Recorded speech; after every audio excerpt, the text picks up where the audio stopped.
இந்த பக்கம் 3 பேர். இன்னும் இருக்கார் பாருங்க, செல்வன் அருண்னு பேர். அவர் வழக்கறிஞராக இருக்கார். ஆனால் வழக்கறிஞர்கள் எதை கொடுத்தாலும் பேசுவாங்க. இவரை இங்கிட்டு போய் உட்கார வச்சாலும் பேசுவார், அவரை இங்கிட்டு வச்சாலும் பேசுவார். ஆனால் இவர் சொல்கிறாரு திருமணத்துக்கு பிறகுதான் காதல்ன்றார். அங்கே நடுவில் இருக்காரு பாருங்க எங்கள் தமிழையா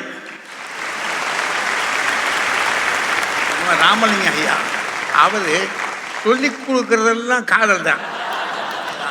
ஆனால் சொல்கிறாரு இது ஏட்டு சுரக்கா கறிக்கு உதவாது அப்படின்னு ஒரு முடிவுக்கு வந்துட்டார்.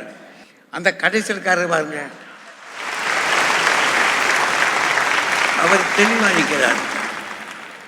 நடக்காதியா, காதல்னு பண்ணுவாங்க சொல்லுவாங்க, அப்புறம் இல்லை நான் வேற முடிவுக்கு வந்துட்டேன்.